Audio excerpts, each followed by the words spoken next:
yeah, people say all kinds of horrible shit to you. You have to just let it go. You know. Were you able to do that from the beginning, or was it something you had to learn? It was hard. At the beginning, it was hard because it was like my first day on a union show, like the Teamsters fuck with me mercilessly. I was doing this big union show, and I'm from Philly originally. So like when people say they're going to, they start threatening you, they're going to punch you, it's like that kind of vibe. And I had Teamsters just fucking with me over shit. And, I threw down. I was like, all right, let's go, motherfucker, right now. Like, come on, man, bring it on. And they just laugh. Cause like in New York, everybody just talks shit all the time. And it's funny. I'm not used to that. Yeah. But the same thing with directors. I mean, some directors are awful. Like most aren't. Most are wonderful. Mm-hmm. But they're under a ton of stress, and I appreciate that. So, I mean, if somebody's short with me or mean to me, I just try to let it go and just say, look, it's not like if you take shit personally, you're going to be. It's a hard career.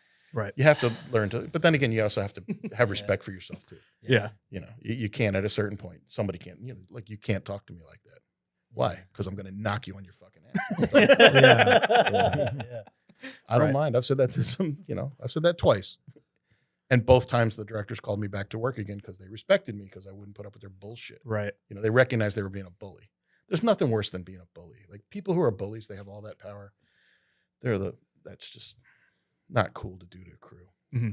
It's a hard job. All our jobs are hard. Yeah. Don't make it harder. Yeah. Be respectful, That's Yeah, but I think like a big thing is like you do have to let things like roll off your back. Like sure. Some things get said in the heat of like the battle, and you can't like take that personally. You For sure. Gotta like get through it.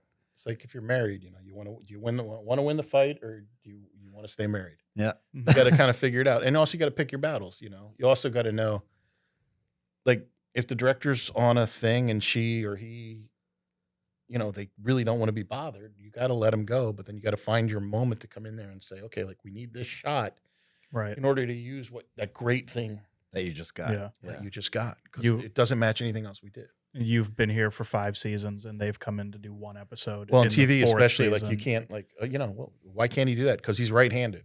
And we know he's right-handed and he can't do that. He's not going to write with his left hand. That's why. That's how they found out he was the murderer. Because he kept switching hands. I mean, how many, but I guess the hardest thing about the job, like, especially when you're in TV is like, I remember shooting an operating scene, in a serious scene, like they're operating on somebody and the doctors are talking. The director's like, they got to get rid of this fucking mask. I can't see what anybody's saying. Mm-hmm. They got an open chest cavity. They're not going to have, their mask. They took their fucking masks off and did the scene. And I had to sit there and just shut up about it. At a certain point, it's tough. Yeah. And, don't take the next season. I will. Not that this is the same thing at all, but we just watched Fall Guy the other day, which was a really fun movie, especially for people that work in the industry. But there are things that happen in that movie that you're like, please do not make people think that this is how the film industry works, because it does not fucking work this way.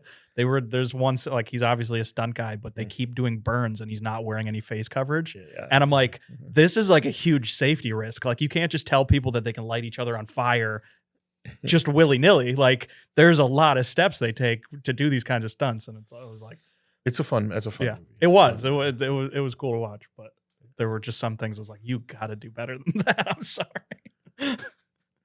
When you're in those situations, when you're obviously putting the story in the script as a priority, and I think you kind of touched on this already, but then you have a director that has an idea, has a vision about this story, and they didn't write the script, they're just coming in to kind of do the vision. Which side do you feel like you have to sort of protect or help out the most? It really depends on the situation. I mean, because sometimes it's funny. Every job is really different. Like in television, often the writer is there. Mm-hmm. So you can actually have a lot more freedom with the dialogue if the writer's there, because they're like, yeah, it doesn't matter. Like that's better, what he said. But if the writer's not there, then you want to try to protect at least the director so that they at least get what's scripted at least once, so they can cut it together that way if they want to. Or, if like when I did movies with Darren, it was like he would rehearse the hell out of stuff, completely rewrite the scene in the rehearsal, and I would keep track of everything. Mm-hmm. And then that was the scene. But there might be, 1 or 2 lines from the original script that's in that one scene, because they'd find the scene. Or there might be 30 takes, and then on the 30th take, some accident happens, and he just loved that. And we'd match to that. You know, we'd have to go back and match to that.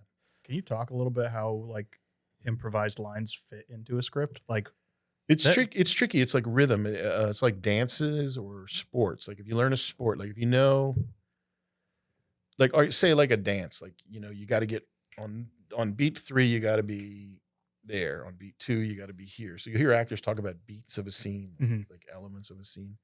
So if you can understand a story rhythmically, like you can understand the performance rhythmically, you know that, okay, they might have 3 different jokes at beat 3. You need 3 different punchlines or maybe multiple variations on punchlines for those beats. And you got to kind of keep track of things that way. So you got to get the actors physically from one place to another. And actors are really good about matching, for the most part, you know, their bodies, what they do with their bodies and stuff. But sometimes they need a little help. You can point it out. And, you know, if they're finding a scene, then they might need a little reminder. Like, well, that's when we found it. It was here. That's the performance that they really like. So on that one, you were sitting like this. You know, you were leaned over this way. So just little things like that. During the writer's strike, we were obviously still shooting, but there was a lot of like, well, you can't shoot that because that's not in the script that's submitted. But if they're improv lines like that, how do you submit that kind of thing? You couldn't write like, well, the wrestler we shot during the first writer. Well, the first, I don't know how many writer strikes there were, but 2008. Yeah, it was a long time ago. Yeah. You know, we technically couldn't rewrite the scene, but the actors improvised and we, you know, shot. We was going to tell Mickey Rourke what the fuck to say. You can try.